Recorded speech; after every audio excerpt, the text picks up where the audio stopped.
moi, en tant que responsable Méditerranée de Surfrider Foundation Europe, c'est tout simplement de coordonner l'action de l'association sur la façade méditerranéenne européenne. Mais heureusement, on a des bénévoles qui sont par contre représentés dans chacun des pays et donc qui nous aident à pouvoir à la fois faire remonter les problématiques locales et à la fois pouvoir faire redescendre notre volonté, nos plaidoyers politiques, quels qu'ils soient, au sein de l'ensemble des pays méditerranéens.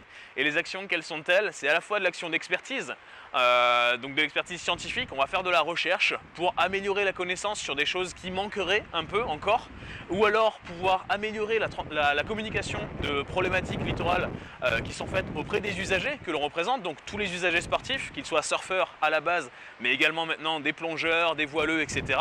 On a par exemple ici à Marseille un laboratoire de suivi bactériologique, c'est-à-dire qu'en plus du suivi officiel, on organise tout au long de l'année des prélèvements d'eau sur les spots d'activité nautique, qu'ils soient donc de surf, de stand-up paddle, de plongée, enfin peu importe, à partir du moment où il y a des gens à l'eau, on va compter les bactéries qui sont présentes sur ces spots régulièrement pour pouvoir d'une part avertir les usagers en cas de pollution et également travailler avec les collectivités pour leur donner une vision supplémentaire sur la qualité de leurs eaux littorales. Dès qu'il y a une forte pluie, nous, on va devoir faire attention à prendre la décision de mettre les enfants ou pas dans l'eau. On est directement proche de la route. On sait qu'il y a une pollution par ruissellement lors des pluies. Du coup, on doit prendre en compte cet aspect-là. La difficulté, c'est que juin, juillet, août, la ville met en place des études pour savoir si tous les matins la qualité de l'eau est bonne. Donc à cette période-là, c'est facile pour nous de prendre la décision.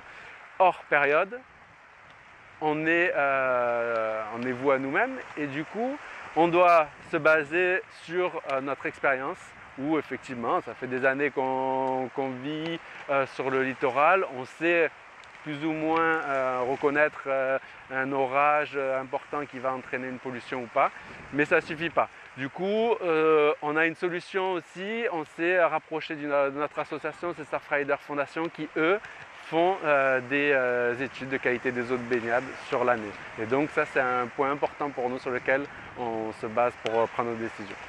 C'est une association, donc Septentrion Environnement.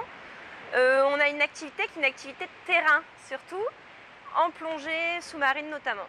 Alors, c'est une activité de plongeur scientifique, soit la rade de Marseille ou les calanques, soit pour faire des relevés, des prélèvements, des échantillons, pour aller faire des mesures, ou pour aller mettre en place du matériel scientifique, directement sur des bouées océanographiques, ou même sur du milieu naturel.